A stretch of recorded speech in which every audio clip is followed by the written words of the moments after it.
And I think we're live again. Testing. Tingnan natin kung... Hopefully. Okay, so we're live. We're live. Okay, kita na ba ako? Kita ba ako nila? Oh, kita kanila. So, hello everyone. Hello. Sa lahat ng mga nanonood ngayon, you're here at the social media marketing positioning for virtual assistants, and our speaker is ready and standby on the other side. But before we start, may I request everyone to please put in some reaction there, thumbs up, heart kung andyan na kayo, or you can also tell us where are you from and what are you currently doing. Okay? So that Sir Jay here will know kung taga saan kayo. O nakikita mo, Jay, kung saan sila galing? Yeah, nakikita ko. Yung, may konting delay tayo sa ano. Siguro mga 1 to 2 seconds. Kasi we're streaming from Zoom. Okay? No worries. So, this is the second of the third talks that we will be having today. And this second talk is very important, especially if you're trying to capture your target client via social media. Okay, so we have from Cebu, mga taga Cebu, mga Las Piñas. Okay? So we're just waiting for others to come in. So before that, let me formally introduce to you the speaker for today's for this special webinar. Okay? The speaker or si Sir Jeremiah Balan is a graduate of BS Fine Arts, major in advertising from Santo Tomas. So kung kanina si Miss Jane is an engineer, ito naman siya Fine Arts graduate. Tapos he worked 20 years in a private sector, specifically in publishing, advertising, and marketing before creating his own digital marketing agency, yung Rippletrend, to cater international and local clients. So he has managed teams of marketing fulfillment, digital marketing, e-commerce, and has been a resource person for various subjects related to brand and product development, e-commerce, digital marketing, and influencer marketing. And for everyone's information, si Sir Jay is one of the highly respected speaker sa grupo ng mga digital jobs trainers. And currently, he's based in Cavite. As you can see, very organic ang background niya. Let us all give a round of applause to Juan. Yeah, okay. Good morning. Welcome to me, Sir Jay. Good morning. Thank you, Boss Ruben. Before anything else, Ruben, everyone can we greet Ruben a happy birthday? Kasi parang wala tayong nag-greet sa'yo, so dapat happy birthday muna. Mauna na kami. Okay, so di ko natatanong kung anong edad mo. 15. Okay, so yeah, good morning everyone. Thank you for attending this webinar. No? Salamat kay Ruben for inviting me. Actually, I've conducted three webinars na ata for the past 3 weeks na. 3 weeks, 4 weeks. Actually, most of them are social media marketing na din. I'm sure some of you here are already attended that. So, pwede kayong mag-participate or mag-add, no? So, yun. So, yan. Tama si Ruben, may mga ginawa na akong mga activities, clients, projects then with regards to digital marketing. And to tell you about it, ang background ko talaga, nagsimula ako as a VA or a freelancer, social media marketing manager ako, no, una-una. So, umpisa pa lang. Oo, yun talaga yung parang forte na inumpisahan ko siya as ganon. So, dahil meron nga akong background sa graphic design, dahil yun nga tinapos ko, I also have some background in publishing, layout, desktop publishing, even animation, saka yung mga ads. So talagang social media kasi nandoon na pwede kong i-apply lahat ng mga skills na natutunan ko over my employment, no? So yon. So parang for that, doon nagsimula ako, and then I actually level up, nag-upskill ako, learning other skills, web, since web design naman is related din sa arts dahil nga you have to create some design about it. So explore natin yan, as well as of course yung SEO and other activities related sa digital marketing. So naging parang naging comprehensive yung offer natin. Naging digital marketing siya, no? So yan, tapos ngayon these past few months I've learned some email marketing then, so with other gurus, local and international. So parang inaano ko na siya, binubuo ko yung puzzle sa so yan, just to we can start siguro, no, para I'll share my screen. Yep. Yan. Yan. Okay. So, before anything else, bago tayo mag-focus mismo sa social media, which is my subject ata, no, and also positioning. So we need to understand first kung ano ba yung gig economy, ano yung freelancing. No, kasi medyo mahirap intindihin yan, especially sa mga newbies. Sino ba dito newbies? Marami ba newbies dito? Okay, so meron naman, may mga newbies, karamihan. So, but then, what is gig economy? Gig economy is something like, yun ba yung pag marunong ka mag-banda, kaya, yun ba yung gig economy? So, so actually, pwede rin naman yun, basta one-time project, mga gano'n, di ba? So, but the gig economy is more yung parang few permanent employees, no, and most jobs are assigned to temporary freelancers, no? Tayo, freelancer. So what is a freelancing? Basically, yun yung employed as a one specific specific job rather than being employed in a specific job. Freelancer is simply employed by work for a variety of sources. So tayo, as a freelancers, pwedeng isang task or multiple tasks, pwedeng multiple skills. So ganun ang ginagawa namin. Like si Ruben, I'm sure maraming skills yan, no? Ayan. So, current state muna ng freelancing. Ano na ba tayo ngayon? So, 35% daw ng American freelance in 2018. So, marami na nag-freelance ng mga Amerikano na kampanya. 47% daw nun ay mga millennials and 60% are in the US. No?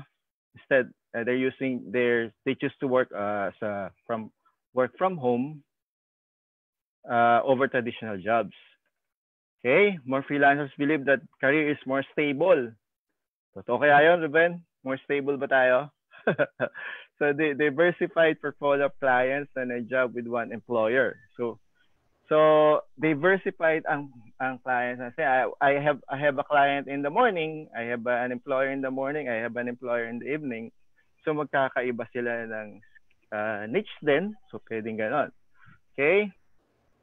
So this one, 1.4 million economy is sa states, no?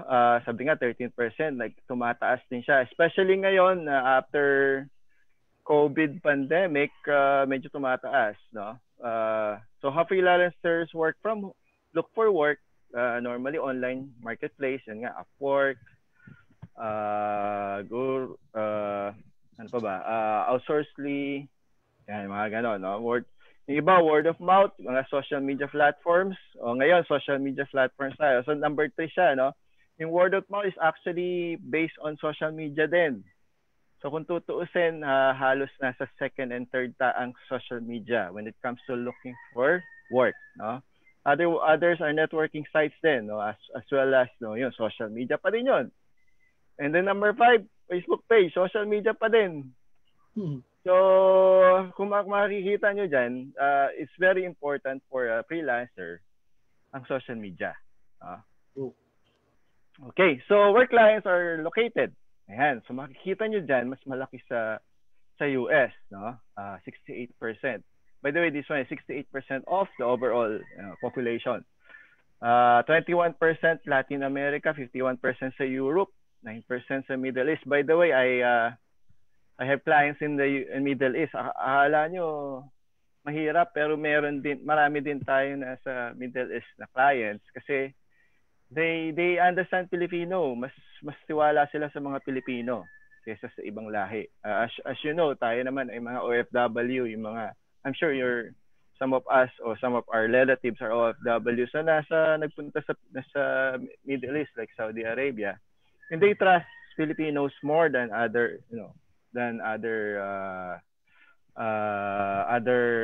countries, no, ayan. So other than that, yung Australia is also open sa Filipino market din sa freelancers. Yan. Ngayon, actually, Asia, like Malaysia, Singapore, I'm sure, marami na akong kakilala na ang clients nila nasa Singapore and Malaysia eh. So, medyo malakas na din doon. Okay? So, taga Malaysia dito na nakikinig. Talaga? Oh, good. So, yeah. So, yung nga, technology helps freelancers find work, no? Yung 64% use internet, no? 67% amount of work online increase in 2018, 35% use online portfolio. So, kailangan may online portfolio tayo, no? 47% spend less than 2 hours a week looking for work. So, imagine 2 hours per week. 2 hours a week lang. 47%. So, if you can spend at least 2 hours a week looking for work, posible magkaroon ka ng trabaho.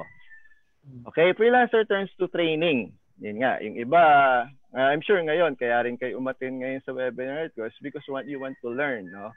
So, talaga, freelancers really need to update themselves, no, every now and then. No, yan, yung iba, computer skills, networking, business skills, marketing skills, and ability to find work. Yun nga, ability to find work, something like we can do here, that we can teach you, no? Freelancers are worried of staying relevant. Yun nga, 54% ng freelancers natin ngayon fear their jobs won't be relevant in 20 years.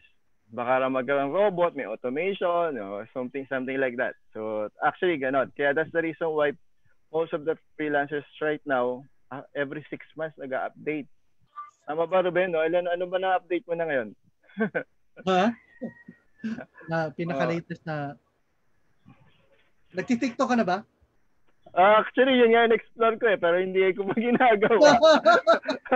Hindi kasi yun ang market ko. Hindi yan ang market ko. Nasa mga, baby boomers, saka Generation Y. Pero hindi, posible yun pag medyo maayos-ayos tayo doon. Pero actually, magandang market yun kasi marami nang gumagawa ng TikTok especially sa mga local sa Pilipinas Pero sa US, hindi pa siya masyado So, yeah. Yun. Okay, so 10 things freelancers are worried about. Yun nga, access to affordable healthcare. Yun nga, compared to yung traditional employment o office work, may HMO na kasama. Sa freelancing, hindi palagi yun. Lalo na kung nangyayari lang yun kapag mabait yung employer mo or yung client mo, they give you, let's say, if you have a longer contract, bibigyan ka ng HMO or healthcare. No? Pero, yun nga, sabi nila, yung concerns, yan, again, they are just worried, no? Hindi siya possible na hindi totoo, pwedeng totoo rin, no? So, yeah, some are actually unpredictable income, savings for retirement, being paid. I'm sure si Ruben dyan, okay yung mga, wala siyang dyan, worry. Anyway. So, yeah. Businesses and individuals are embracing remote work. Ngayon, especially right now, since we're going to experience the new normal, definitely, at actually kahapon lang sinabi ni, I think, sa government natin ngayon, required sila na, actually, the default setup daw sa business ngayon, especially sa mga offices, has to be work from home. Correct. No, default siya. Option na lang yung pupunta sila sa office. Pag na-lift na yung ECQ, maging GCQ na sila, default ang work from home. So ganun ngayon ang normal. So definitely hindi lang 20% 'yan sa US, definitely magagawin din nila 'yon. Pero dito sa Pilipinas nangyayari na 'yan. Mas mataas na yung ano natin. Okay? So freelancers are young. I'm sure kasama si ano diyan. Saka ba dito, bro? Ano nata ako sa 33%, 10%. Okay, nandun tayo. Sa under, ayun, kala ko nasa under 24 ka eh. Ayan. So, freelancers gender daw. So, karamihan sa freelancers are men and women are actually 40%. I think it's something to do with the skills, no? With regards to mga IT, mga techie. So, karamihan talaga may men eh, no? Pero women are actually more on the management eh. Actually, may karamihan ng mga bossing na freelancers, babae. Tama ba yun, boss? Di ba? Puro babae ang boss na women. So, yun. Sa team ko, I think 3 babae. Isa lang. So, yun, di ba? Pero when it comes to workers, lalaki talaga workers. Yes. Yan. So, yun. Karamihan ng mga clients ko din, babae eh. So, yeah. Yun. So, where did they work? So, yun nga, like, sa ngayon, yeah, of course, 86% from home, yung iba nasa cafe, remote city, country, like sa akin, nasa country ako, nasa yung iba client offices, co-working space, office library, and others. No? Pero 86% talaga are actually working from home. Where freelancers live, karamihan nasa India, yan, Bangladesh. It's like number 5 na lang si Pilipinas. I'm sure dadami din yan given that given of the new normal, no? Yeah, pero mostly nasa India siya. So 7 reasons people choose to freelance. Ayan, be my own boss, so flexibility in my schedule and work from anywhere, no? Independence from office dynamics. Siguro kasama na rin yung office politics. Pursue personal passions, earn extra money, and choose projects. Okay? Freelancers juggle multiple projects. Ayan. So, sabi ko nga kanina, isa sa umaga, isa sa gabi. So, pero again, guys, the thing is, the good thing about this is that you don't really focus on a certain department. Like sa office work, pag nilagay ka sa marketing ka lang. Pag nilagay ka sa admin ka lang. Pero if you in a freelancing setup, pwedeng yung project mo na isa, admin ka, pwedeng yung project mo na isa, marketing. So, it depends eh. Okay? So, how often freelancers work? Karamihan weekly. Yan. So, daily na lang, 28%. Yung iba bi-weekly, 11%, or every other week. Monthly, 13%. No? So, karamihan talaga daily siya. Especially kung bawa employment, contract talaga, or long contract. Education, what's the most useful daw sa freelancer? Yeah, 18 ako. So what was the most useful sa freelancer? 79% believe their college degree is useful for their current work. Pero 93% of freelancers with a 4-year degree said that skill training was useful. Okay, so sa freelancing, it doesn't matter actually if you have a degree, as long as you have the skill, as long as you can deliver, as long as you have sometimes certification is enough, no? Doesn't have to be basta marami akong kakilala na mas mayaman pa sa akin, high school graduate, pero ang gagaling. Sobrang galing nila, no? And sobrang bata din, no? And they're earning twice, no? Thrice, no? Ganun siya kaganda. So freelancers are more politically active. So yan, dito tayo papasok. Kasi si Dilawan, si DDS, kasama tayo dyan. So yan yun. Actually active talaga tayo kasi palagi tayong online. No? So, basta yung political interest palaging ganun. Kasi it affects us eh. It affects us din in some way. Especially tayo dito sa Pilipinas, no? Most freelancers have multiple skills. Ito yung sinasabi ko sa inyo kanina. 63, nakita nyo dito 61%, 2 to 3 skills dapat meron ng freelancer. Kasi yun nga, okay lang naman simula ka sa one skill, pero you need to upgrade or upskill para at least medyo mas marami ka ma-offer. Okay? So, benefits daw ng benefits of the freelance economy. Yan. So, sa US nga, may 1.1 trillion sa the US economy in 2017. I'm sure mas malaki ngayon. Okay? So, 67% daw ay they believe that beneficial to the middle class. Marami na tayo sa freelancing. Talagang they are actually, benefits sa middle class tayo lahat. Although kahit wala tayong SAP, pero meron tayong trabaho as a freelancer. Sabi nga. Okay, freelancers have a better work-life balance. Yan. So, 70% said their work-life balance has improved. Kita nyo naman ako ngayon, nandito lang ako sa looban, no? I'm actually relaxed, no? Unlike in the office, no? Medyo kailangan mo pa magsuot ng so 51% no amount of money would get them to return an additional position, traditional office work. 77% they have more time for the people and the things they care about. Yeah, and the 76% said their freelance work is more stimulating their previous job. Stimulating. They're happy. Ayan. Happier. Healthier. So, yan. Nakita niyo si Ruben. Happy ngayon yan. Happy na birthday eh. Oo. So, 80% have increased moral. Tumaas ang moral natin.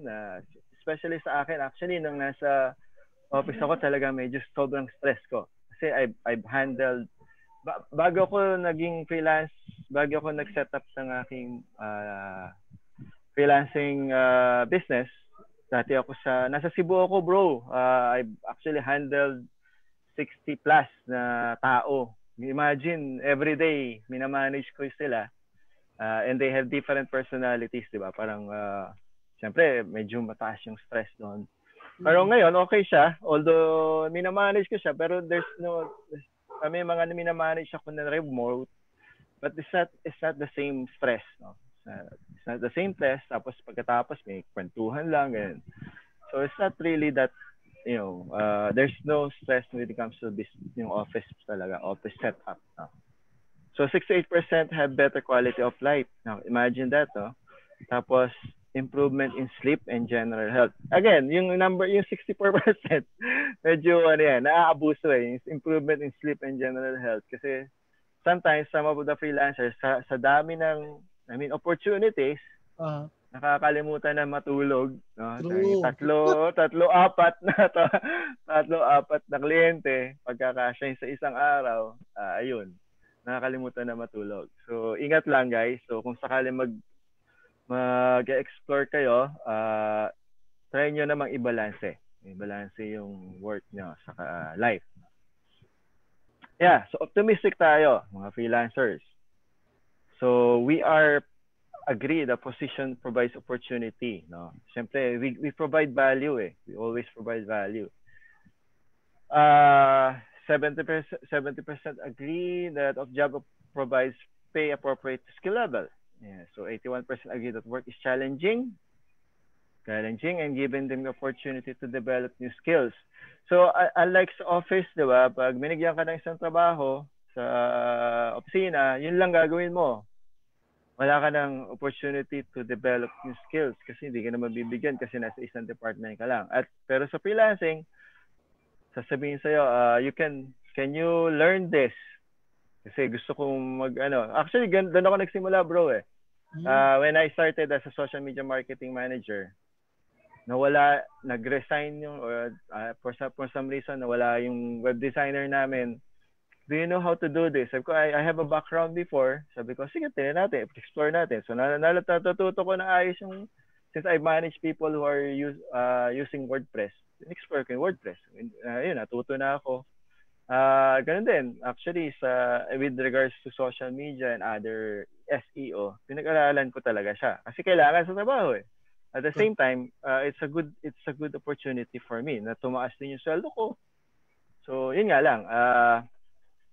That time, dahil nag-grab ako ng mga skills ko na, sabi, katulad kanina, na napabayaan ko yung oras ko, napabayaan ko yung balance ng panahon. Bumaba yung sleeping time. So, yun ang kailangan ingatan natin. Okay, so freelancers feel more secure in their employment. Yun. Especially kung long-term employment, especially kung halimbawa love na love ka talaga, may mga clients na love ka na, hindi ka na bibitawan.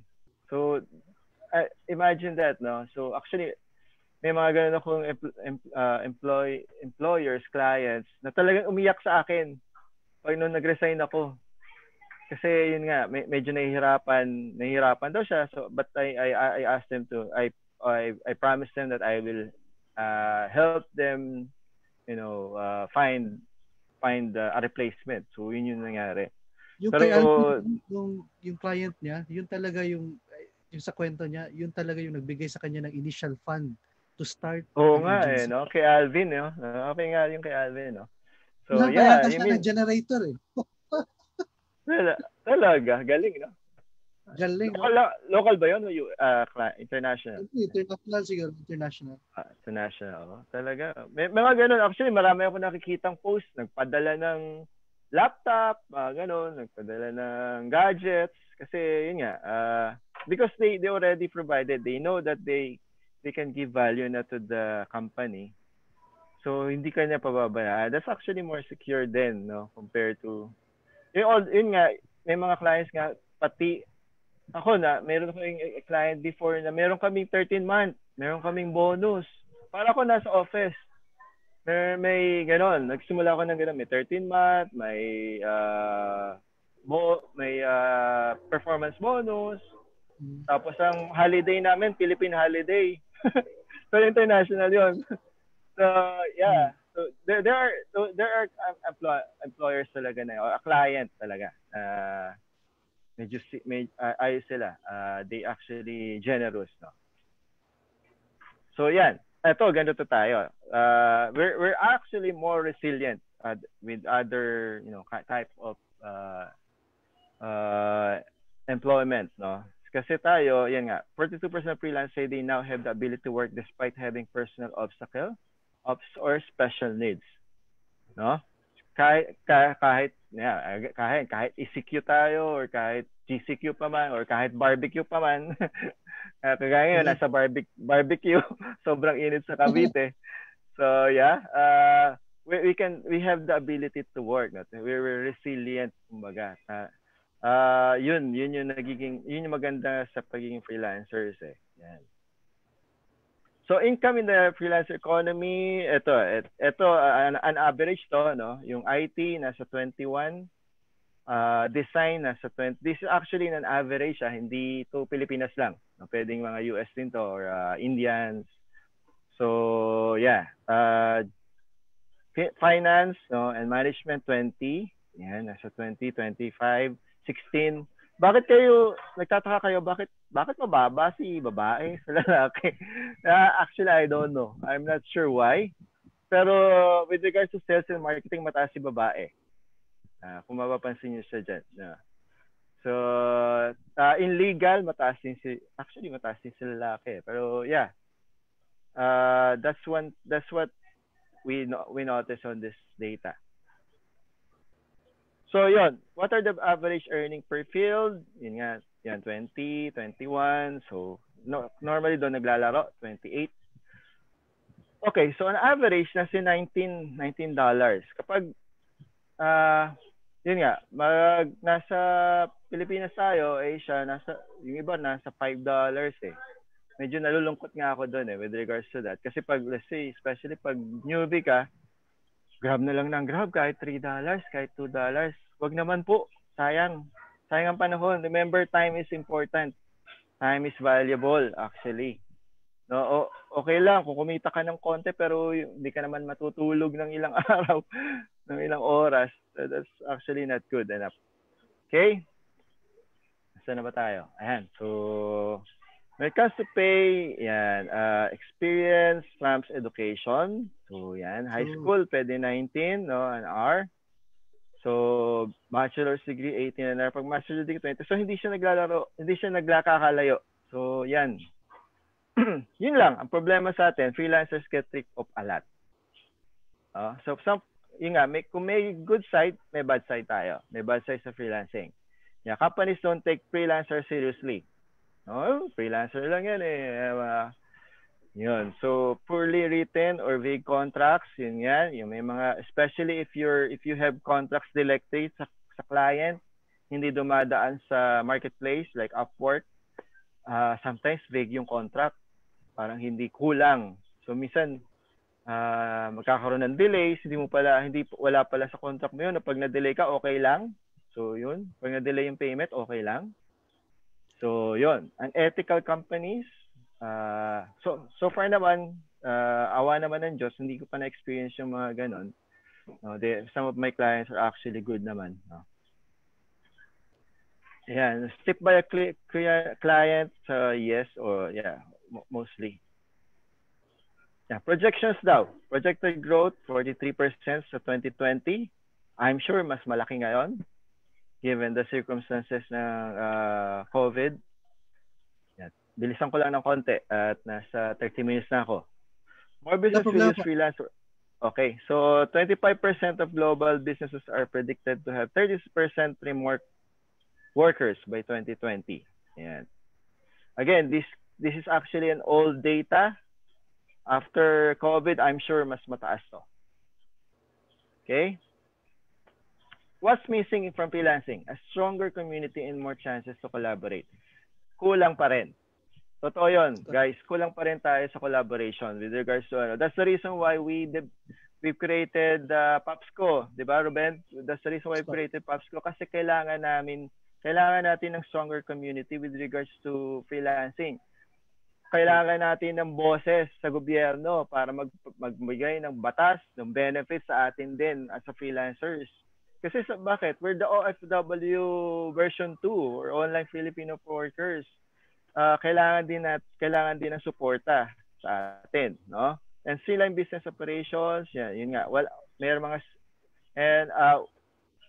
there's also missing, no, streamline business operations and more available resources. Marami din kailangan pa na resources na kailangan natin. Yan. So, I'm sure yung more opportunities to work remotely, okay, mag-i-improve yan and better protection. Yun nga lang, yung better protection of freelancer rights, yun yung kailangan natin pa na i-push.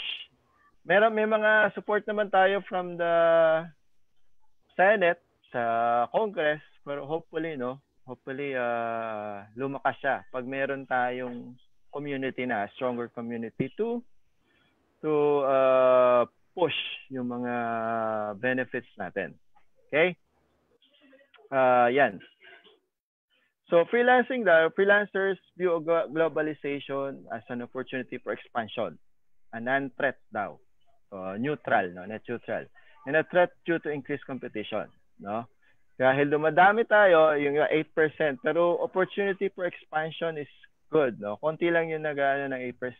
Na increased competition. Actually, kami, I'm sure, Ruben and and other trainers na ngayon, we don't treat it as a, competition. In fact, we are sharing our skills para at least dumami tayo at magkaroon tayo ng boses.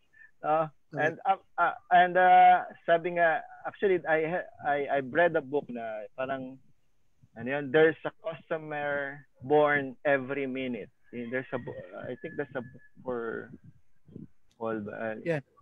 so it's actually opportunity. Marami pa rin nagtatayo ng business, marami pa tayo set up ng mga there are a lot of startups coming in. And kailangan nila ng freelancers. So I'm sure there will be a lot, no? So hindi tayo mauubusan diyan. I don't think competition is a problem for that. Yan. So how do you become a freelancer? Sabi nga, I'm sure na sabi na ni Alvin, nasabi na ni Rochelle, yun, mga magagaling na freelancers natin yan, malakas ding kumita yan. I'm sure nasabi na nila yung ibang tips doon, no? Pero just to give you parang overview ng mga sinabi nila, yun nga, know your skills, you find your niche market, select a business model, and promote yourself and as expert your niche market of your choice. Okay? So I'll try to focus more on the positioning. Yun nga, yun dun sa market kung saan dapat kayo. Okay? Pero before anything else, kailangan muna, you need to understand your skills. And, okay? So know your skills. You have to ask these questions. Okay? What are you good at? Ano ba yung saan ka magaling? Ano yung palaging hinihingi ng pamilya mo, ng kaibigan mo? Ano yung pinapagawa sa'yo palagi?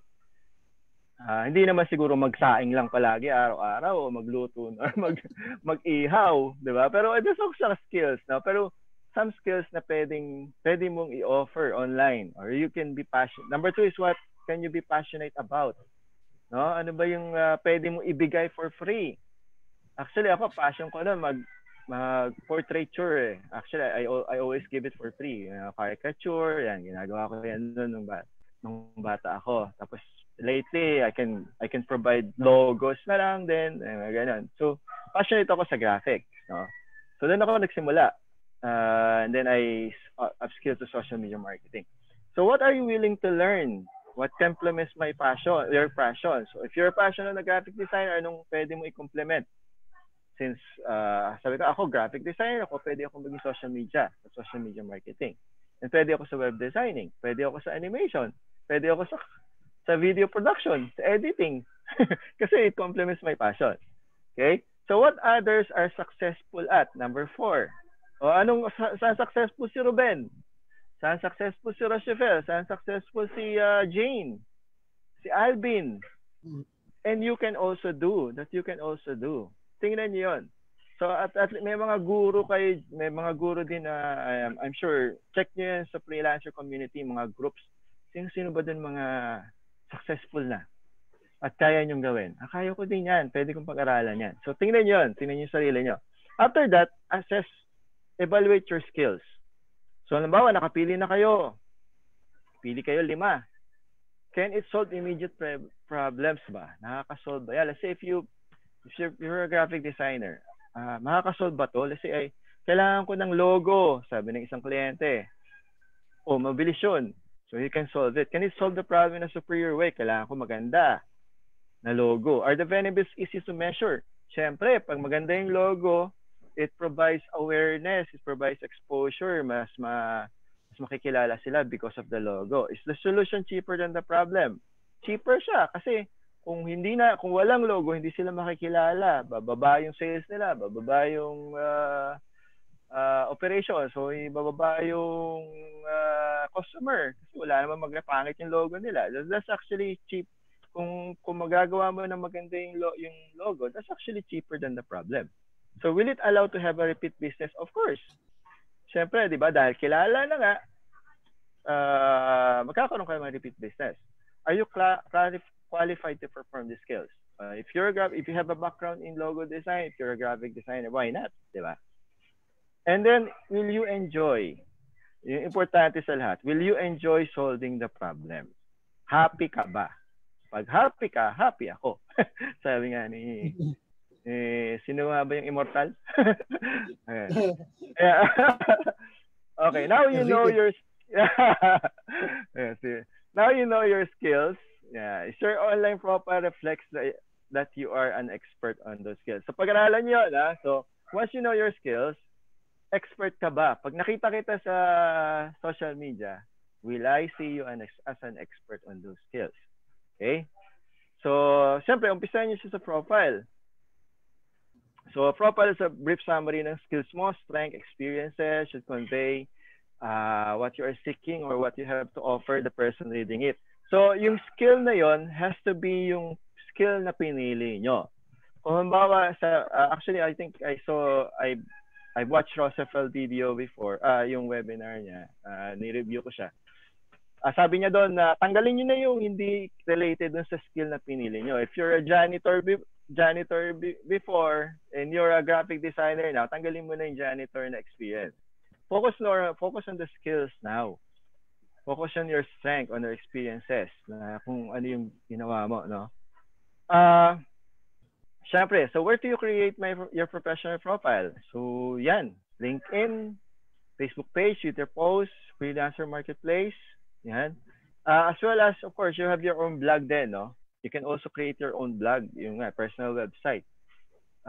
Strikingly, actually one of the things na recommend namin kasi libre nga rin. Okay? So, no shirt, no problem. Ito ba yung profile? So, yeah, try to be professional, no? Tapos, don't use LinkedIn as Tinder. Parang I have a cheating and lying fighting. My ex-boyfriend cheated on me. So, try to be professional. So, are you a cool guy? So ano muna tayo dyan, no? Don't be like something like that, no? Of course, siyempre, iwas tayo sa mga ganyan din. So if you're something, again, if you have a background in something that you cannot offer, wag naman. Okay?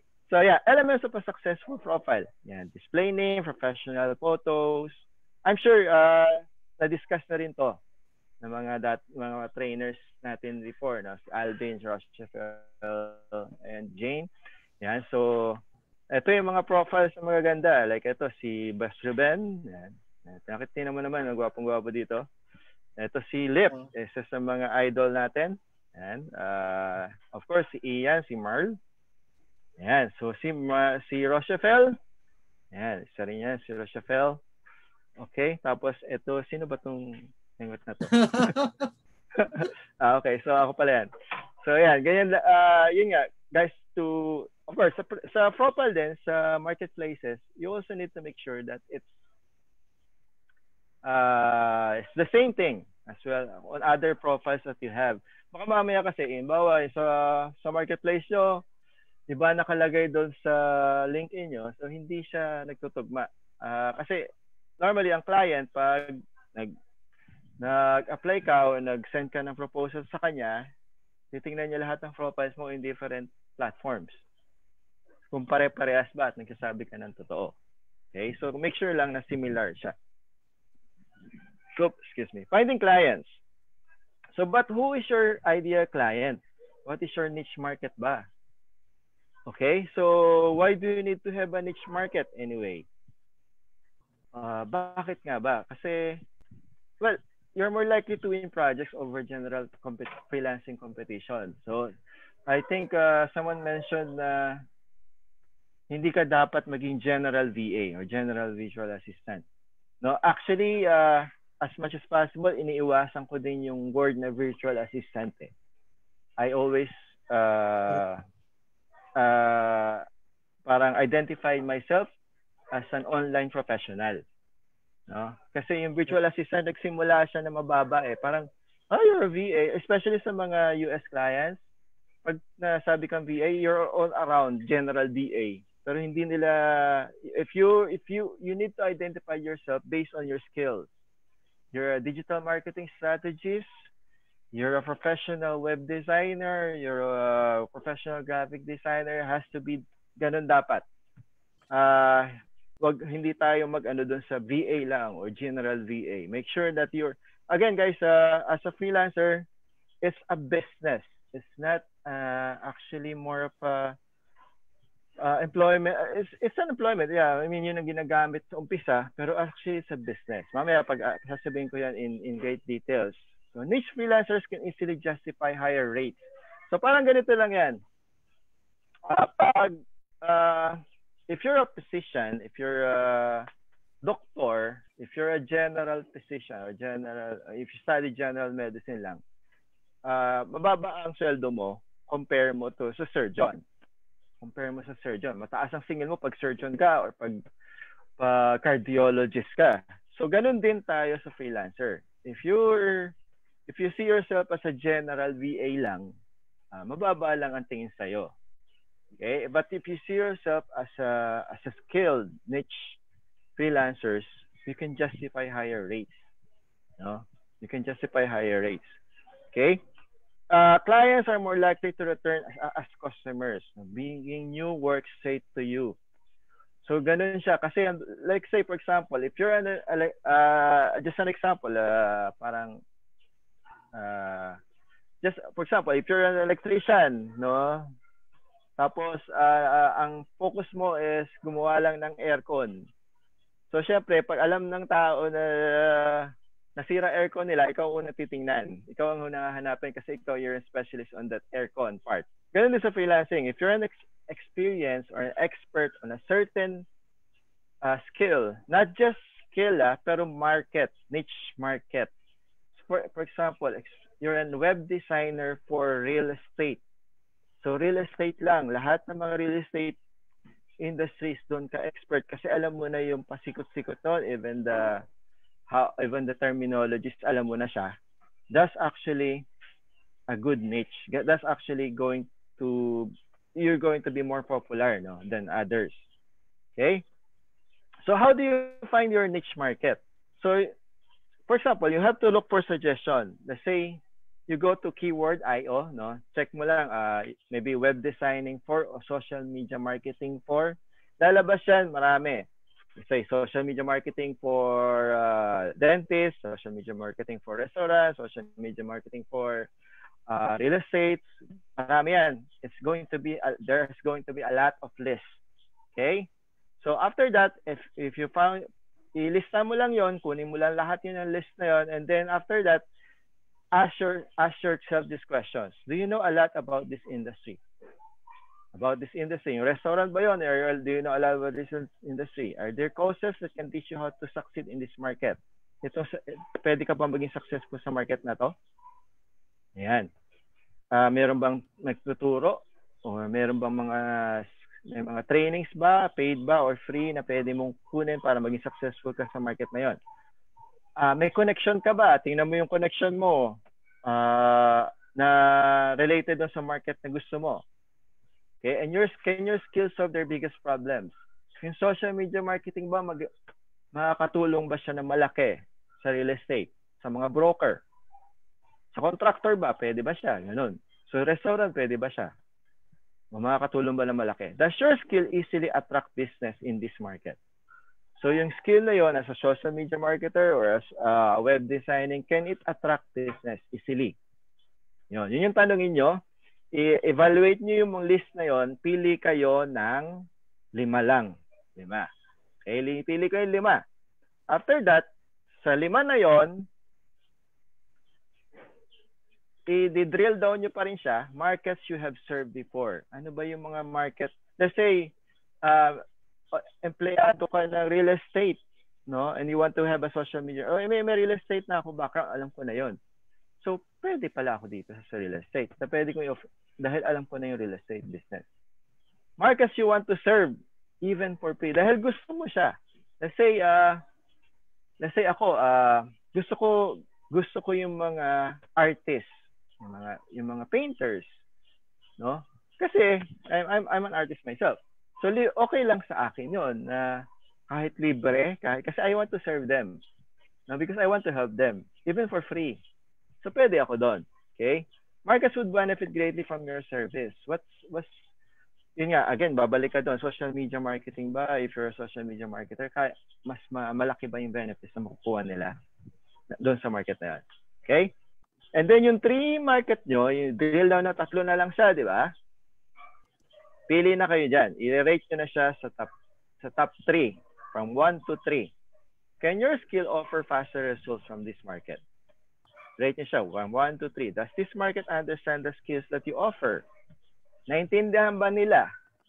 Okay. Meron na silang exposure ba sa social media marketing? Sa exposure sa email marketing? Sa web designing? Can you find this market online or in social media? Madali ba siyang hanapin? Sa social media or online. Is this, of course, the last but not the least, but the most important of all, is this market profitable? No? Hindi pwede, baka mamaya, nasagot niyo siya sa tatlo, no? Of course, let's say a market, let's say bakery o panaderia. That's your market. Okay, pwede siya sa market, pwede siya sa number 1. Can you skip past results? Pwede. Social media marketing. Can they understand? Pwede. Can you market online, social media? Pwedeng hindi. Pero is this market profitable? Siyempre hindi. Kasi hindi siya ganun kalaki. Pero yung restaurant, try to check it kung profitable din siya. Okay? So when you found your niche, yan, you can also have this offer statement. This one is actually based on John Pagilayan. I'm actually a member of his tribe. So yan. So you have to have that elevator. Sabi nga ni Alvin din, no? You have to have that offer statement. No? Help X get Y. I help X get Y using or without say. Okay, so I help, let's say, real estate market, real estate professionals by getting customers, 20% of customers in 3 months' time using social media marketing. So, pwedeng ganon. Okay? So, you can do that. No? Basta kailangan laser focus kayo sa market. Pwedeng i-drill down nyo pa siya. Let's say if your primary market is a contractor, drill down nyo pa din. Pwedeng pipe, pwedeng roofers, pwedeng yun. So depende. So yun nga, may 2 ways to find your client. Ito na-discuss na, I'm sure na-discuss na ni Alvin, no? Through freelancers platform. Social media, I think na-discuss na ni Rochefel with regards to LinkedIn, pati yung script. Na-discuss na rin yan. So I won't dwell onto the details na. Baka kasi magparehas lang kami, no? Pero for finding social media, just to sa LinkedIn talaga ang LinkedIn, Facebook and Instagram, mostly you can first try to add connections, no? Tapos yun, saan na tayo? Wala, matapos na ako, bro. Okay lang. Go. How to connect, of course, yan. LinkedIn, connections. Connect lang kayo. Pag nag-connect kayo, make sure lang na merong note, no? Hindi basta-basta click nyo lang yung connect kasi hindi kayo papansinin. So make sure na may add connect, no? So try to create a note. Hi, how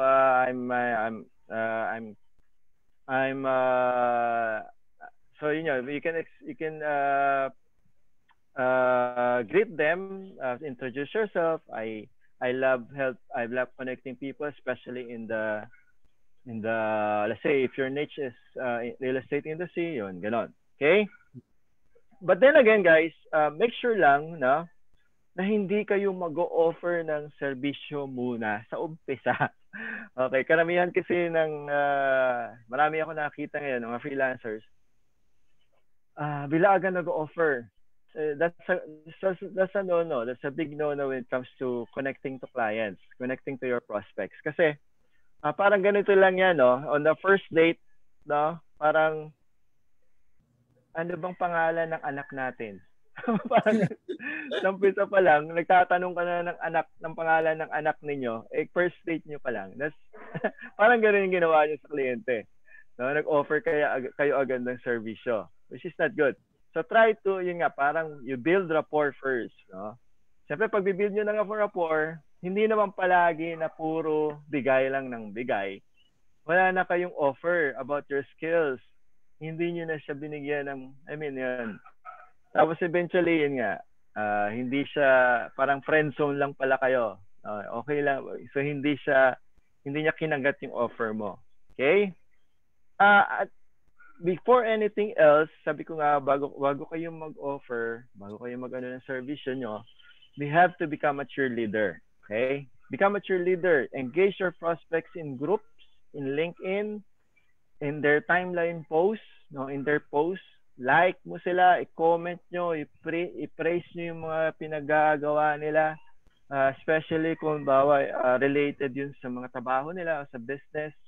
And of course, messages. You have to make sure that they're na constant yung messaging ninyo para nakikilala kayo. Natatandaan nila kayo. Ganito gawin nyo, guys. If you do this at least once a day, no?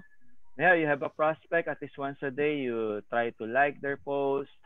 I'm sure in a matter of 1 or 2 weeks, matatandaan kayo. Matatandaan kayo, no? So, after you have those connections, after you've connected with them, so try to do that, no? Be a cheerleader, become a cheerleader, okay? So, syempre, ano nangyari dito? Freelancer business models, no? So, syempre, pag nagano kayo, freelancing, dapat meron 3 yan. Yun nga, yung guru, retail, and subscription. Pag nagsimula ka sa, as a freelancing, you can also offer as a guru. You're good in you're good in web designing. Oh, yan. So, pwedeng on a project based siya. Pwedeng retail siya. You can come up with a package offering. Kasi web designing and social media marketing, pwedeng ganon as per package offerings. Or subscription. You can client sa base of your service. Parang ang nangyayari kasi sa contract, employment, is not really employment but of a subscription. Nagsasubscribe sila sa serbisyo nyo. Kaya nga, ang contract nila is, yun. Hindi siya yung katulad sa normal na opisina or normal na company wherein may parang 30 days notice pa, no? Sometimes dito sa freelancing, wala talaga. Pag sinabi niyang tomorrow we need to let go. We need to let you go. So ganoon talaga, sa subscription lang siya. Okay, pero meron naman sa subscription na let's say okay. Let's work on this for 6 months. So pwedeng ganoon. Okay? So yeah, pili kayo dyan ng business model. Again, freelancer is a business. Freelancer is a business. Some people find yun nga, most ang mentality kasi we're looking for job so that we can work from home. No? Pero ang totoo niyan, ang mindset dapat is actually more of a business where you can work anywhere. No, it's not just from home, anywhere. No? Yun. Okay, so social media tayo. Okay? So before anything else, okay pa ba tayo mga tao dyan? Okay pa. Okay pa? Marami bang questions? Maraming tulog. Okay, so wala pang tulog Okay, so most businesses make these 4 critical mistakes. Yan. Yung nga, social media marketing as a single discipline. Hindi po single discipline yan. 4 po yan. Equally important parts. Mamaya explain ko. 3 social media marketing as one-way street. So, para nag-announce ka lang, hindi rin po yon. Okay? So, again, jumping straight to trying to make a sale. Mali.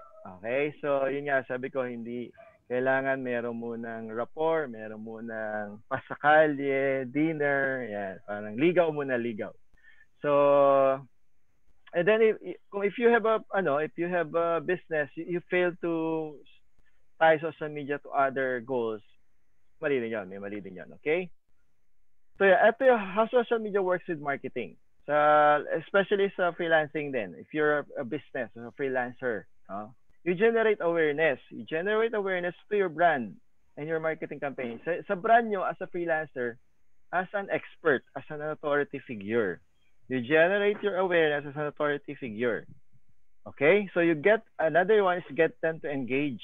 No? Sa blog, sa content, lahat. So drive them to your website. Kung may blog kayo or may website kayo, you have to drive them to your website. Yun yung parang And then another one is discover what audience wants. Listening. You listen to your audience. Ano yung merong interest? Ano yung topic na ano yung problema nila? Ano yung mga challenges? You have to listen to those audience. No?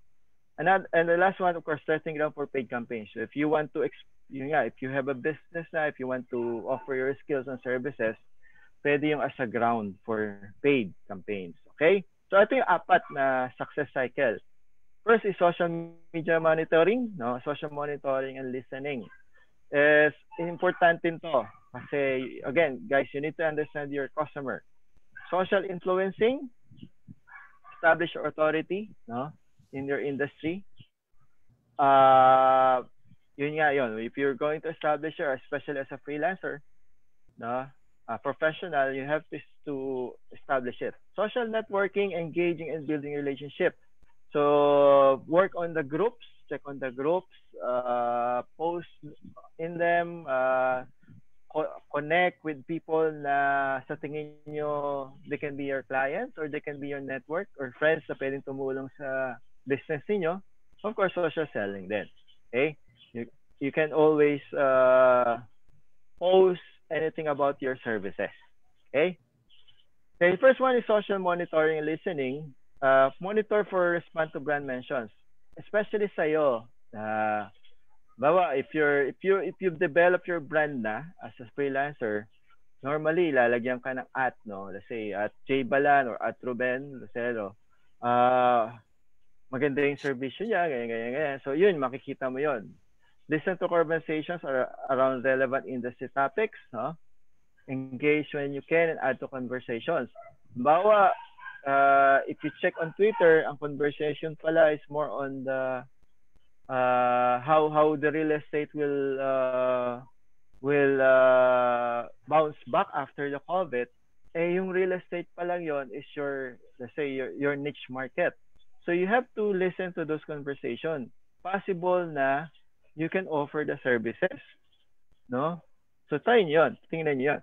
Find content inspiration, topics that people in your audience are talking about, especially that, no? Yun nga, sabi ko nga, if your real estate is your niche, try nyo siyang, you can also work on those, let's say, content, no? Kasi nakita mo dun sa problem, nakita mo dun sa mga pinopost nila, paano mag-bounce back and after COVID, after the quarantine. So, gawa ka ng post, gawa ka ng blog post, solution para doon sa how to bounce back. Maybe you can create social media marketing strategies after the quarantine. So, pwedeng gawa ka ng ganung article or blogs. So people can use it. Ganito pala siya pwede. And then you can actually present yourself as an authority. Okay, so you monitor your feedback then, listen for trends, no, to improve your service. Okay? So yan. Twitter is your primary social media listening channel. Yan. So tingnan niyo sa Twitter, yung mga ngayon? I'm sure may lockdown extension, Team Pinoy, ECQ Season 3, mga ganyan. So, tingnan nyo rin kung ano yung mga relevant naman doon sa industry, no? Sa business or sa niche market niyo. Okay? So, sa social influencing, ito yung mga sa inyo. You have to build authority, sabi ko nga, especially now for the freelancing or as a freelancer. You have to build authority, use your content to provide value. So kung ano yung mga na-listen nyo, yung mga nakita nyo na mga hinaing ng mga niche market nyo, you have to provide value. You have to answer that by creating posts, no, and build value on that. Okay? So yun, that they can share content and then para mag-expand yung reach ninyo. Okay? Okay, so social networking is start by sharing valuable contents, no? Share nyo siya sa mga groups, any page na pwede nyo i-offer, even yung timeline as well. Create a list of brand and expert in your industry. So, pwedeng mag-list. After this siguro, create kayo ng list. Sino-sino ba yung magagaling sa social media marketing? Sino-sino yung magagaling sa web designing? Yun. And then you connect with them. You build a relationship with them. Okay? Build communication, templates. So, as much as possible, meron kayong parang templates na or parang script, no, to reach out to them, no, when they are most active, no.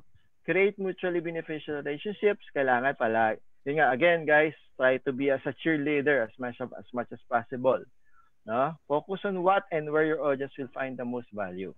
Again guys, try to look and listen dun sa mga challenges nila. Okay?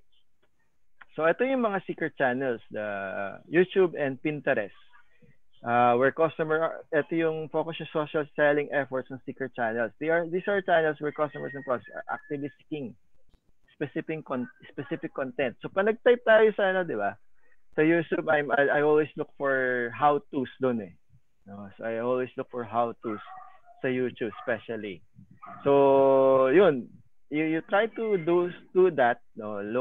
Create a content for that in mga how-tos, mga values posts or values contents na pwede nyo gamitin. Yan. So pero kailangan meron tayong mga call to actions. Let's say if you're teaching about social media marketing, meron kayong call to actions to go to your website, to your blog, to your Facebook page, no? Para they can continue communicating with you. Okay?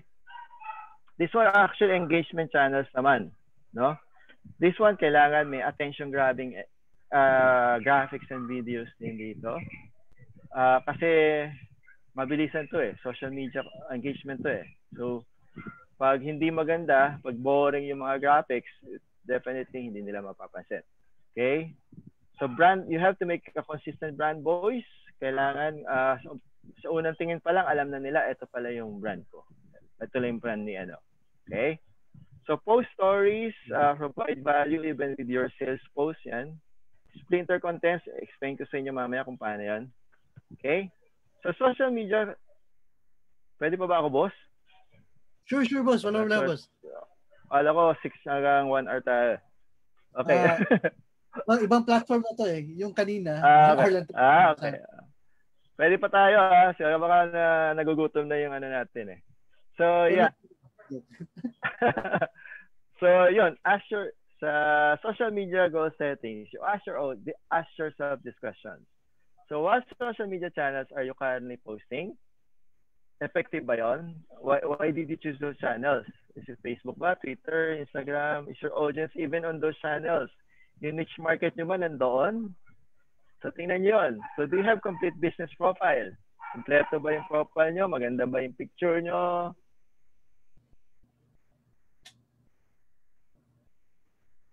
Nawala yung audio nyo. Hello? Okay. Meron na. Hello. Can you hear me? Clear. Okay. So, yeah. Are you getting engagement ba sa post? How often are you posting a week, per week?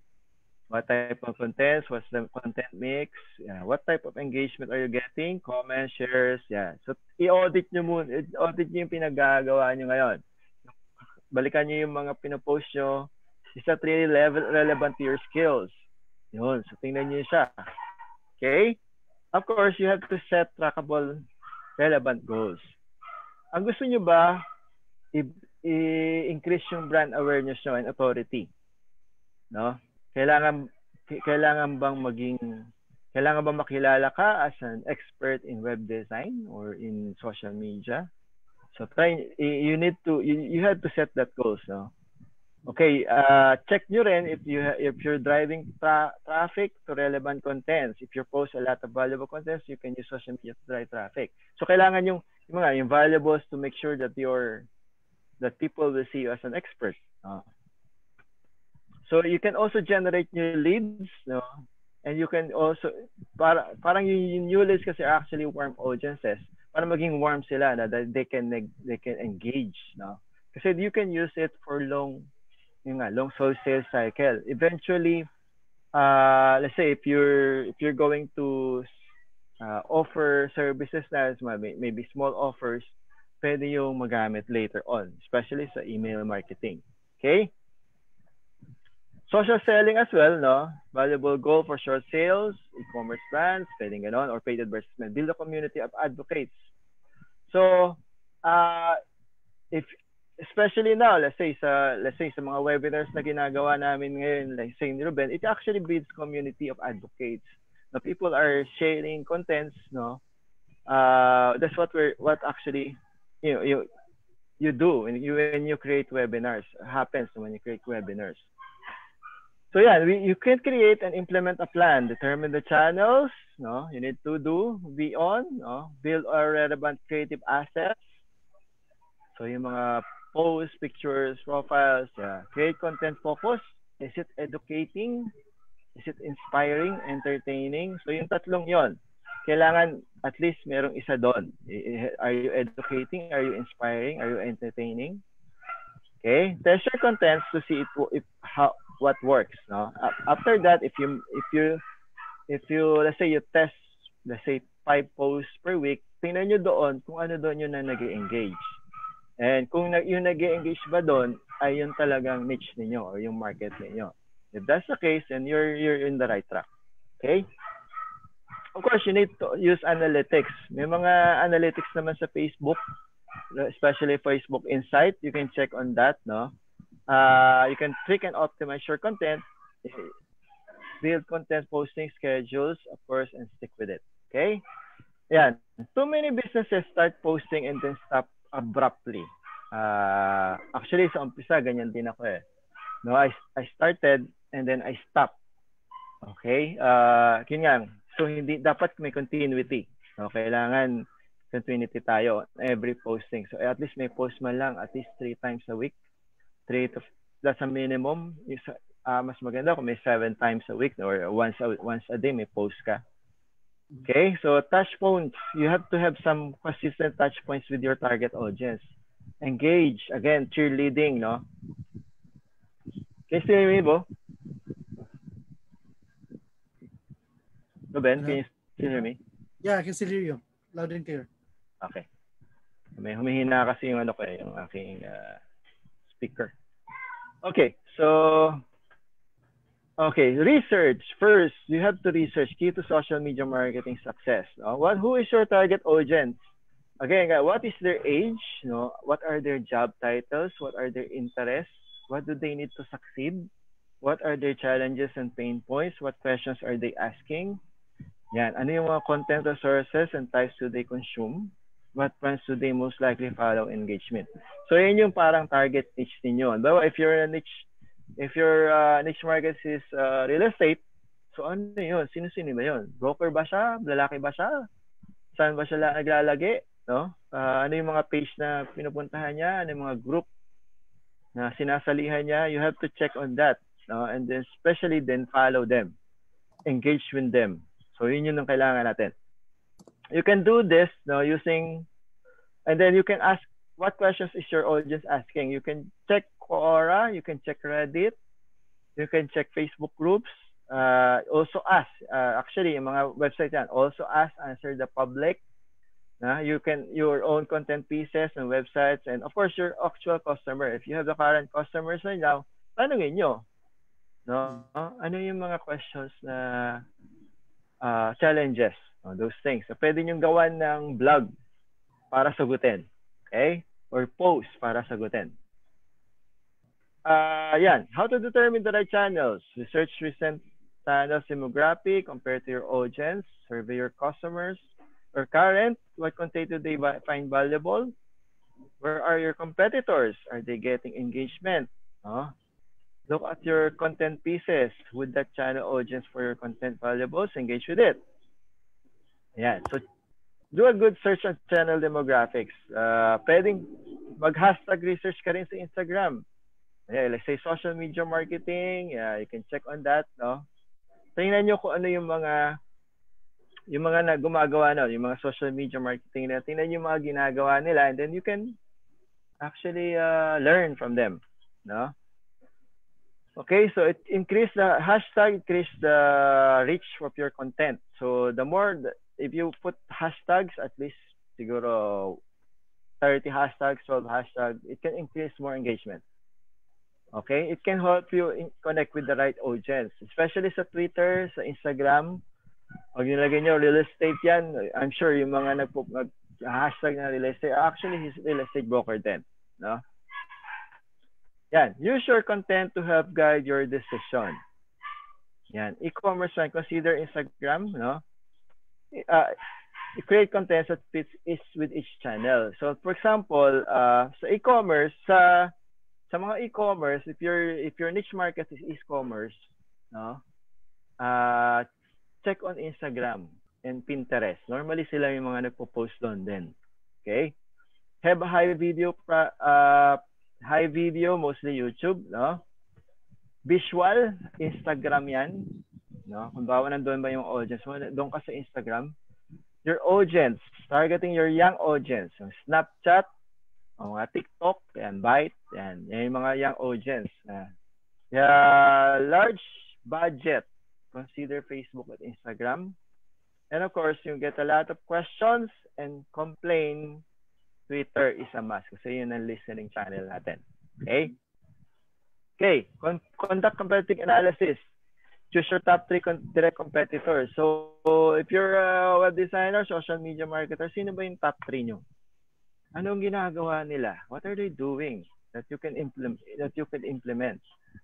Where's the opportunity? What are they doing that they're not? What they aren't doing well that you can do, that you can capitalize? What content is their audience engaging with? No? So tingnan nyo guys, especially yung mga expert na on those fields, tingnan nyo ano ginagawa nila. Maybe you can learn something from them. Okay?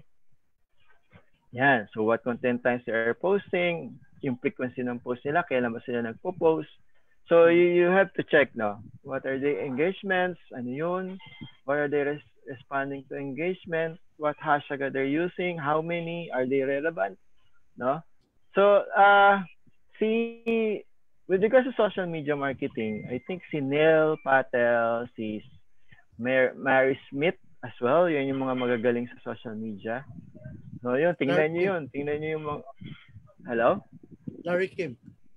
Oo, yun. Oo, yun, magaling din yun. No, yeah. Yeah. Si, marami. Actually, you can check on that search for the Google, yung mga galing talaga sa social media. Okay, building your brand. Yeah. Again, guys, consistency is the key. If you created your logo, make sure na consistent siya pati sa post niyo, no? Utilize this channel brand building tools. No, may mga sarili-sarili sila, no? Upload branded profile photo, cover images, share your brand's value with your bio copy. Of course, may call to action. Tingnan nyo na lang yung mga post ni Ruben. Ni Boss Ruben. Very branded yan eh. Yeah, magaling yan. So, establish a strong, consistent voice. You have social media. Are you, tingnan nyo rin siya. You have to have a social media brand voice. Playful ba siya? Kailangan ba maging playful yung brand, yung character nyo ba siya? Professional ba siya? Inspiring ba yung post ninyo? Katulad mo, Sir Jake. Ano? Inspiring ba? Anyway, so, playful din, pwede. Tone, is it humble ba? Medyo clinical ba? May mga statistics bang pinapakita? Yan. Honest, scientific, yan. So, language, medyo funny ba? Yan, sabi. Jargon field. So, tingnan nyo rin yung languages ninyo kapag nagpo-post kayo. And of course, the purpose is to engage. Are they engaging? Yung mga post mo nyo, is it engaging? Is it selling? Enable ba siya? Amplify? So, yun. You have to choose. No? You have to choose, guys, kung ano yung voice na pwede nyong gamitin. Based on your, siguro, personality nyo na. Like, think of Jollibee din. Think of McDonald's. What are their posting? So, sila yung mga malalaking brand ang magandang tingnan din kung paano sila gumawa. Okay, make a consistent branding. Like, this one is actually from my student in Tabaco Albay. So ganyan yung branding niya. So, nakita niyo yung colors, the same thing, no? So, gumawa siya ng mga graphics na halos pare-parehas yung they're using the similar color, no? Same thing with this, no? Kita nyo, same color din yan, may sarili-sariling halos pare-parehas ang itsura, no? So stop obsessing over your number of followers. That's the important rule. Kasi yung iba akala nila, porque madaming likes, madaming followers, okay na yon, maganda yon. Pero hindi naman pala nag-engage. No, that's actually what we call vanity followers. No, ginagawa 'yun ng ibang kliyente para lang mukhang marami yung page followers yung page, pero in reality hindi naman nag-engage. That's not good. Okay? So again, guys, make sure to start engaging the ones you have. No, if you have kahit konti lang, kahit 300 lang, 500, if they are engaging naman, that's good enough. No? That's good enough. Followers don't matter, influence matter. Okay? So if you can influence them, That's good. That's good enough. Okay. So, parang kulang ata tayo sa oras, bro. Okay lang. Hello? Okay Okay pa lang. tayo? Okay pa, okay Nawili pa. ako eh. Sorry ah. Sayang pag Okay, naputi. so, sayang eh. Correct. And start with content research. Again, social media planning. Sa content research muna, direct, indirect competitors, sabi nga, brand in your industry. Influencers, popular brands, brands that you admire and follow. Yan. Competitors profile post. So, content types nila, frequency, engagement, hashtags, conversations. So, tingnan nyo yun. Okay? So, dive deep into what posts are getting the most engagement. Tingnan nyo yung, this one actually is a popular digital marketer in the US, Silverback Strategies. Tinitingnan ko yung mga posts nila eh. Yun yung mga tinitingnan ko rin palagi. So, what are the captions? Where call to actions nila? Ano yung mga post nila for the brand? No? So, yun yung mga tinitingnan natin. So, yung popular brands, tingnan din natin. Especially kung kahit na hindi related dun sa skills niyo or sa niche. Pero, you can use it. Like say, for example, this one, Ligo. Did someone ask for a breakdown? Diba? Naging po na because of what's happening in ECQ before, diba? They're asking for breakdown ng mga expenses sa gobyerno. So biglang magkaroon ng ganitong ad si Ligo. So it's actually they're actually in tune with the situation. So parang ganoon. You can do something like that then. Ayan. So this one is from Durex, no? You come inside, protect yourself. Medyo ano yan, no? So yeah, yung iba Game of Cones daw nung sumikat ang Game of Thrones, ginawa niya Game of Cones. Ayan. Okay, so how to incorporate your research into your content. So sabi ko nga, pag nakita niyo yung mga questions and yung mga challenges, yung mga tanong nila, you can actually create a content based on those questions or challenges, no? So, but then you have to look for valuable content and see what you can splinter. Understand the content types. No, are there posts, videos, no, sa Instagram, graphics, YouTube videos, no? So those things. Refer to your research, yung mga screenshots, yung mga notes nyo. Use to inspire your content piece. What can you splinter? By the way, splinter is something like, pakita ko sa inyo mamaya. Saan yan? Hello? Yes, loud and clear pa. Wala, unstable na raw ako, bro. Okay naman. Sa akin, okay lang. Narinig kita. Ayan. Yeah. Narinig mo ba? Kita yung screen ko, Okay. Understand the content types that work for channel. Use to inspire content pieces. Ayan. So, again, come up with the content based on your bandwidth, yung content, yung strengths. No? Tingnan nyo muna siya. Basta ang importante lang dito, guys, is to test. Test. Hindi, parang ano rin yan eh, parang mass testing. So, dito is actually test din muna. Test nyo muna yung post niyo, kung gumagana ba siya, kung mayroong engagement, and then maybe you post certain different types of blogs, posts, graphics, videos, ano doon ang nag-engage. And then once you found out na mas mataas yung engagement ng a certain post, paramihin nyo na siya, padamihin nyo na yung post na yun. That's actually the summary of it, no? Okay, so optimize after testing. Look for analytics, yun nga.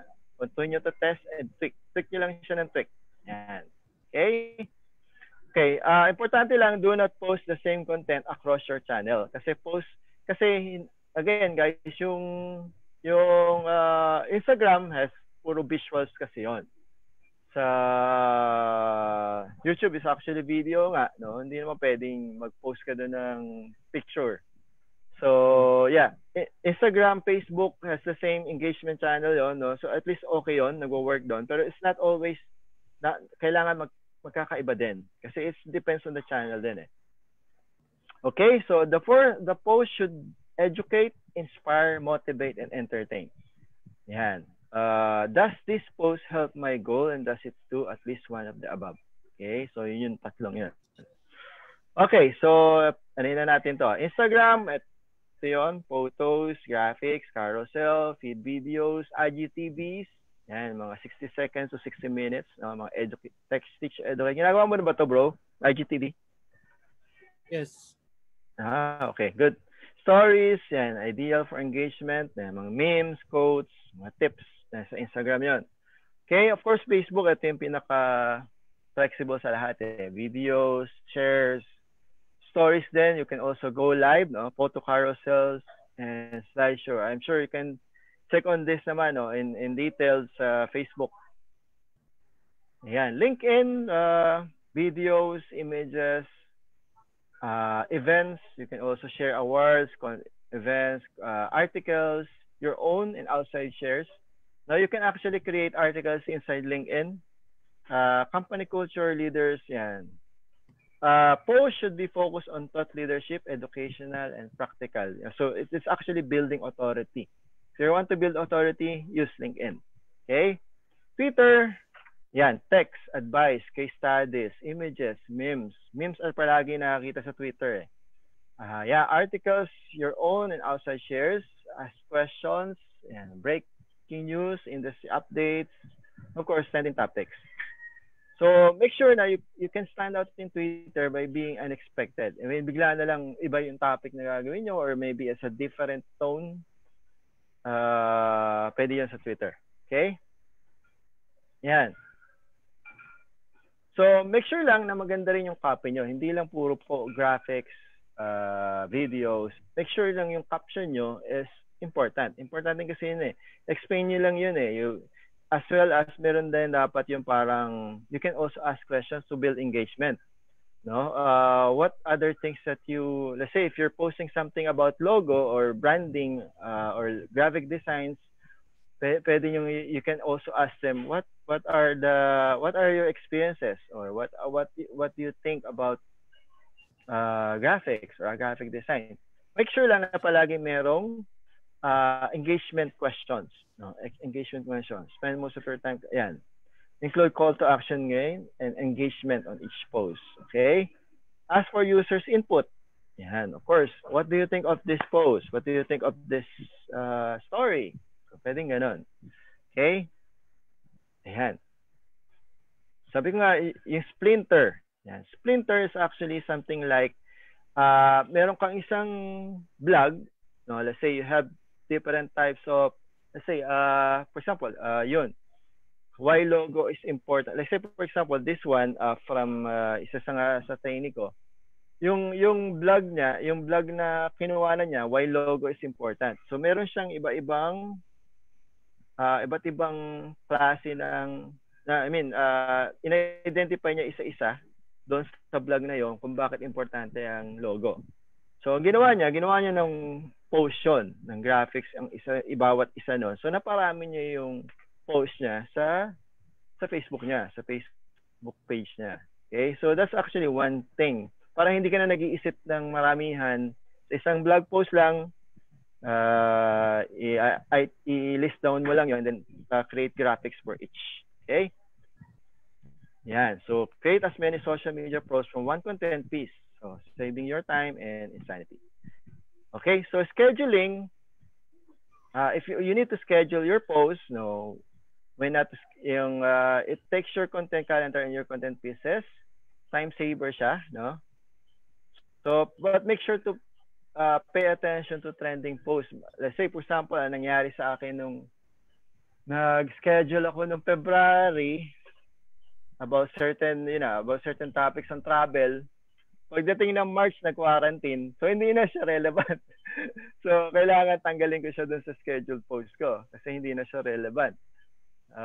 Kasi, like, mga travel post ko kasi, what a good thing, the best thing about Boracay, about El Nido, ang schedule nun, nasa March. Pagdating ng quarantine, pag nag-lockdown, wala na. So I have to cancel or stop those scheduled posts. Yan. So make sure lang na you have to pay attention sa mga trending topics, no? Yan, pwedeng how to schedule your posts. It can be on the channel sa Facebook page. Pwedeng sa Creative Studio. Okay, sa third-party platforms, no? Sa Spouse Social, Hootsuite, Buffer. Okay? Kasi you can also, it most also allow you to engage from the platform. No? Pwedeng ganun. So, pwede sa channels, pwede sa third party. Check on those things, check on these apps, no? All right. So, analytics, make sure lang na you track engagement based on your comments, shares, links, saves. Yan. Make note of the patterns and adjust your strategy. Kung bawa mataas yung certain post na mataas yung post na, then multiply those posts. Maybe add other type, add similar content, similar topics with those kind of posts na pwede nyo, okay? You also have third-party platforms na you can track yung patterns. May trending yun na pwede yung gawin. Like patterns, engagement, followers, growth, impressions, and reach. No? Yan. Okay? Reach versus impression. So, reach is the total number of unique people who saw your content. So, kung bawa, gaano karami ba yung post? Let's say, yung nag-post ka, marami nakakita. That's actually reach. Okay? Impressions are the number of times your content is displayed. Okay? So, kung bawa, hindi man siya nag-engage pero counted as impression. Ilang beses siya nakita yung post na yon. That's actually impression. Isang tao ka lang pero ilang beses nakita yung post na yon. That's impression. Okay? So, yan. It's not a user, just the number of times your content was shown. Okay? Keep in mind, a very small portion of your organic audience will actually see your content. Very small portion. Especially sa Facebook, Instagram. Let's say if you have 100 followers or sa page mo, normally 1 to 2%, 3% ang makakakita lang nun. No? So, much better kung mag-post ka din dun sa same time na active sila. So, focus on optimizing your content and engaging your audience. So, make sure na nag-engage kayo. At meron ding, again, questions or question doon sa caption or medyo ask why, maybe ask an opinion as well. Okay? Yan. So, why reach and impressions matter? As reach increases, it naturally leads to increased awareness. So, pag tumaas yung reach, mas mataas ang awareness. Okay? So, key to make sure your content aligns with your target audience, ignore messages that are pointless. Okay? Marami kasing nagpo-post, nagko-comment din, bigla nagko-comment, let's say, comment sila ng comment, pero yung isa, nagbebenta na ng produkto niya, ignore nyo na lang siya. Kasi hindi naman siya kasama dun sa reach na yun. So, user impression, if your impression rise, it means that your content is appearing more frequently in user feeds. Okay? Sabihin, nag-a-appear palagi. Meaning, you optimize your post for the channel. So, pag tumaas ang impression nyo, ibig sabihin, na-optimize na yung post nyo. Okay? Okay, so, selective about your post, no? Frequent switch from untargeted to targeted, no? And then, it doesn't have to be frequent, but selective publishing. So, selective lang siya kung ano talaga yung kailangan nila. Okay? Then the goal is no longer to spray and pray. Just get as much interaction from a single post as possible. Doesn't have to be marami. Basta kung yung isang post naman is engaging, okay din yan. Okay? So educate your fans na make sure na follow, see first, no? So, doon sa page na yun, especially doon sa group na to, gawin nyo na rin to, guys, no? So, make sure na see first tayo. Okay? Para every time na magpo-post si Ruben, kita nyo kaagad. No? Yan. So, importante yan. Especially kung may page na rin kayo. Okay? Pero, coach, I'm not confident to promote myself. Ito lang ang problema natin. Which I think Ruben can also agree, no? Kasi karamihan sa atin especially sa mga nagsisimula, they're not confident. Maybe they have this limiting belief. Sabi niya, iba, I'm too old. I don't have any experience. Someone else can probably do this better than me. I don't have the time. Dati, may mga tinatamaan na ba dyan? Ayan. So, okay. So, yun. So, ganyan yan. We have all those limiting beliefs. Yun ang problema. Kasi actually, they have the skills. You have the... marami na akong na-meet na parang season participants. Palaging nandun siya palagi. Pero for some reason, nire-restrict niya pa rin yung sarili niya na mag-take ng first step, no? So, because of the limiting beliefs, yun nga, I'm too old, experiences. You have to release yourself on that, no? If you don't know, you can. If you don't know, you can't. So, ibig sabihin lang nito, guys, yun nga, if you don't do something, posible na hindi mo malaman kung ano mangyayari, no? So, make sure lang, guys, no? Why people stuck? Actually, due to fear of failure of success. Actually, meron din fear of failure at meron din fear of success. No? A difference nun, yung fear of failure, baka hindi ko kaya, baka hindi ko magawa. Yung fear of success, paano pag sumikat na ako? Paano pag ganito na nangyari sa buhay? Paano pag yumaman na ako? Sino na magiging ko? Paano dadami ba rin yung mga kaibigan ko? Marami bang uutang sa akin? Ganun. So, pero fear of failure is actually palagi na nakikita. Pero there's also a fear of success. No? Parang pag lumaki ba yung connections ko, dumami yung ko, kaya ko ba silang kausapin? Yun, kaya ko maging confident ba ako? And of course, as well as overwhelmed. So baka ang dami-dami kong kailangan gawin, ganyan, baka hindi ko makaya kasi madami. Kasi ngayon, marami na nga akong ginagawa, baka pag ginawa ko to, dumami pa rin.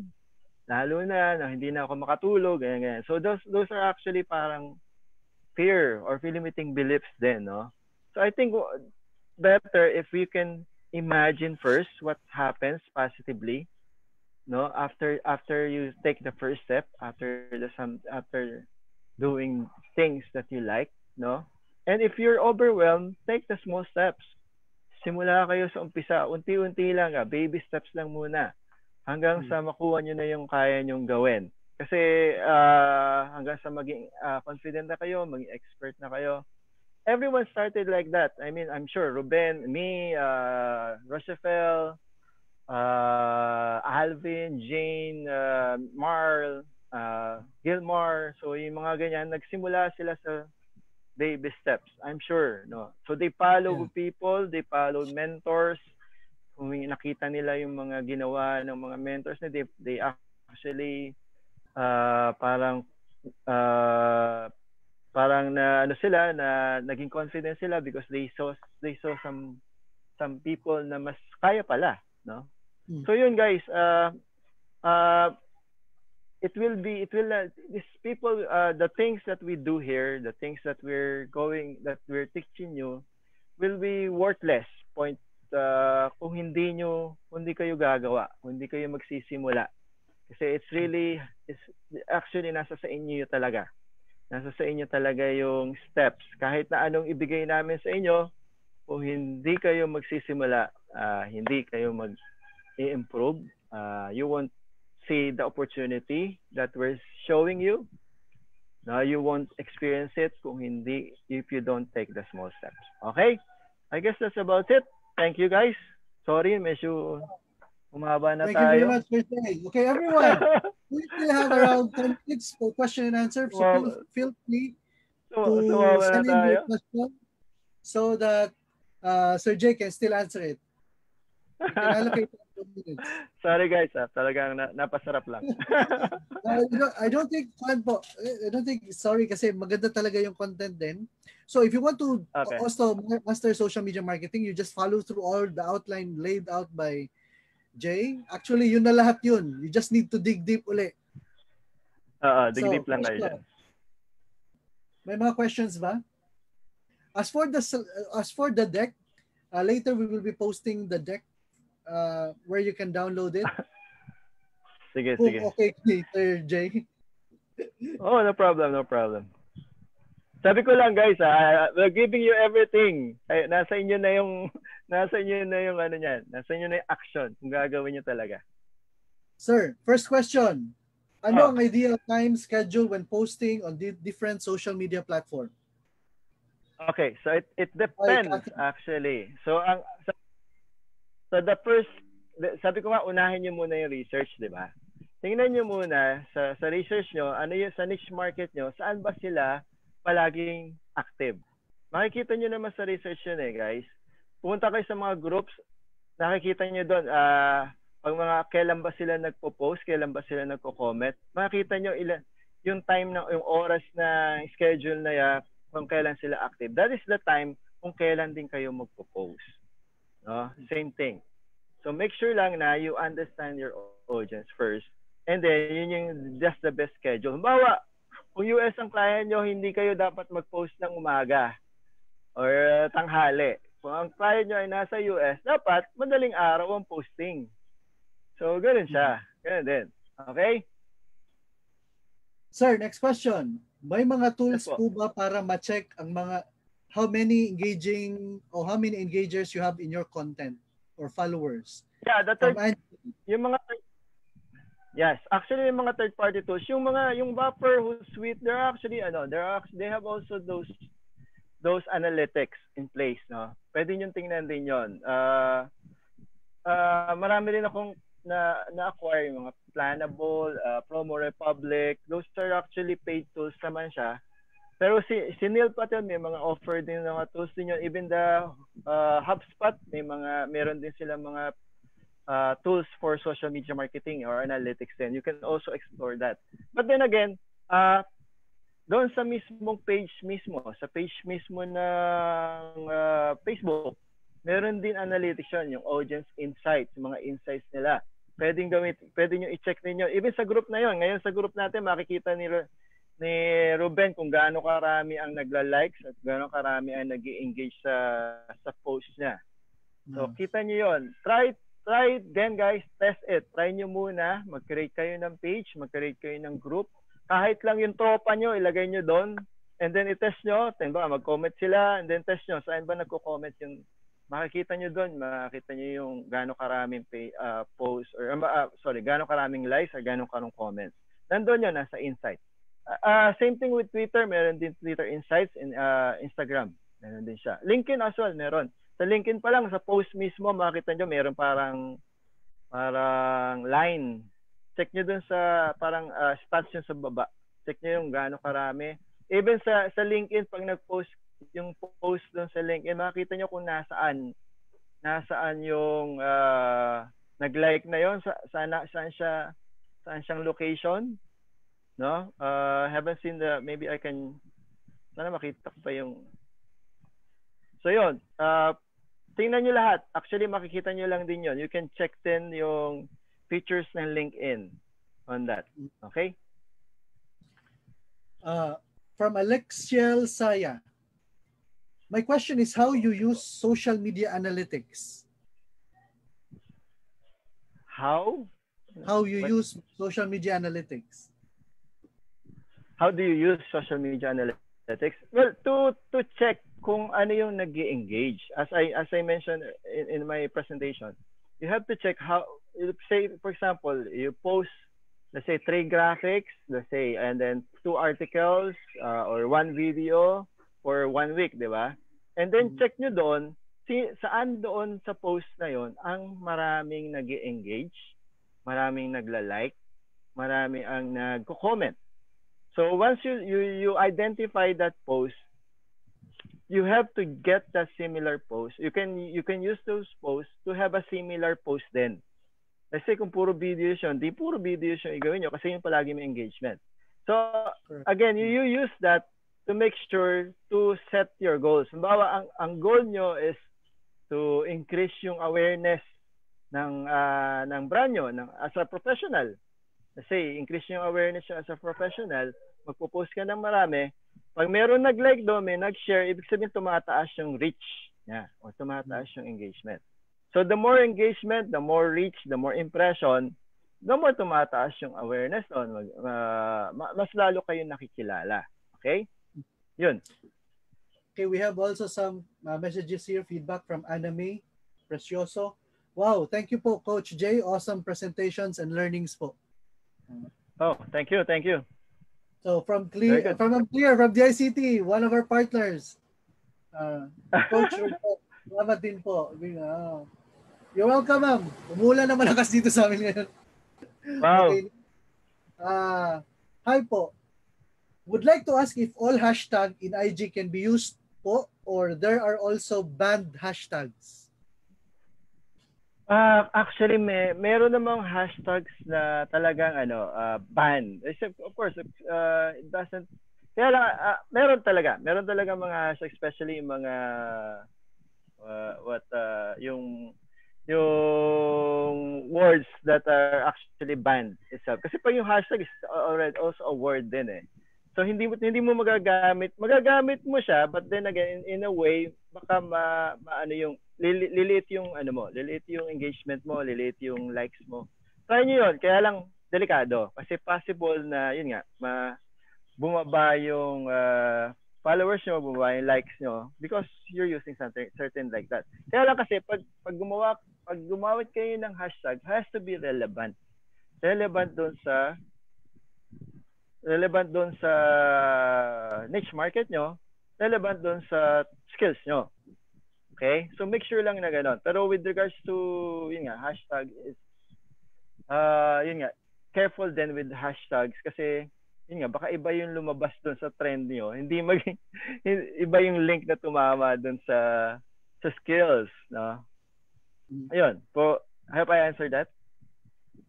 I think you said it clearly. Now, from Kathy, I have a Facebook page for my personal blog. Do I need to create another page to stand as a professional page? What do you suggest, Sir Jay? Well, is your blog kasi again it's actually based, it depends on the branding eh. It depends on the branding. The question is, are you promoting yourself as a writer ba? As a writer, as a professional or a professional freelancer on that blog page or yung page mo sa blog niyon? Kumbaga kung ginawa mo yung page na yon to promote yourself as a professional freelancer or a writer, that's okay. Ibig sabihin nakikilala. Pwede rin naman i-connect yung page na yon doon sa another page mo as your professional page. Pwede rin naman siya. But then again, yun nga, kung hiwalay siya ng niche, gawa ka na lang ng sarili mong niche. Kung bawa hindi naman related, di ba? If you're targeting a different niche, better kung ano. But if you want to showcase your skills as a writer doon sa blog page na yon, or sa blog FB page na yon concerning your blog, it's okay. Pwede rin naman, no? Kaya lang yun nga, make sure na consistent lang yung branding. Make sure lang na consistent yung branding kasi kung hindi, malilito at mako-confuse yung audience mo. Ano ginagawa nito? Tungkol saan ba to? Yung vlog ba nito tungkol sa, let's say, or a certain topic ba? Kasi if you're targeting travel market, so dapat puro travel lang, 'di ba? Pero if you're targeting real estate, dapat real estate lang. Correct. So, yun nga, you have to streamline it. Focus on a certain niche. Yun. Okay, everyone, we will be entertaining one more question. Tapos, if you have any other question, feel free to post it below so that we can go through it later and then we will answer them one by one. Last question, Sir Jay, can we reuse post from Pinterest? Reuse post from Pinterest? When you say, what do you mean reuse yun? Siguro, ibig niya sabihin dito, copy-paste siguro? Reuse or share? Shares. I don't think it's well, you can share it kasi if you were going to reuse I think yung sinasabi niya atang reuse, yung post from other people eh. Pero kung from other people, that's a no. Unless na lang bigyan mo sila ng credits of this is actually a post from this person. So bigyan niyo ng credit yung tao. No, guys, okay lang kayo siguro mag-share ng post basta may credit. You give credits to the author or to the person who created it.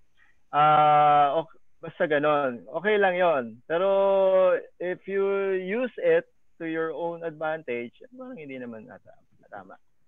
Ayun. Okay. So that officially close our session for this afternoon na ba? Afternoon na pala.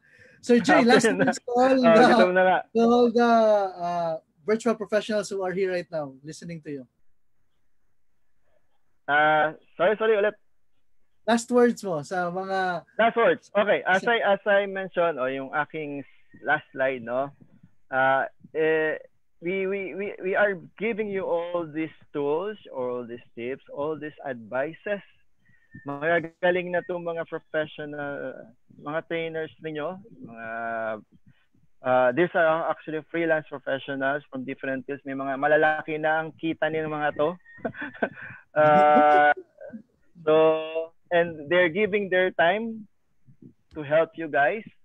As ang gusto lang ng namin makuha from you to pay it forward. Once you have something, once you've learned everything, no, and became an expert from those fields, try to pay it forward. Try to help other people as well, no? So kahit yung kaibigan nyo sa nahihirapan din, kahit yung kapitbahay nyo, kahit yung katulong nyo, kapatid ninyo, na sa tingin nyo kailangan din ng tulong, try to help. Maybe it's in other ways, but try to help, especially right now na talagang kailangan ng tulong ng bawat isa sa atin. Okay? So yun lang po. Thank you. Thank you very much, Sir Jay, and everyone. See you on the next session. Live the great life and enjoy your lunch. Nice na tayo. Salamat. Thank you, Sir Jay. Okay, thank you.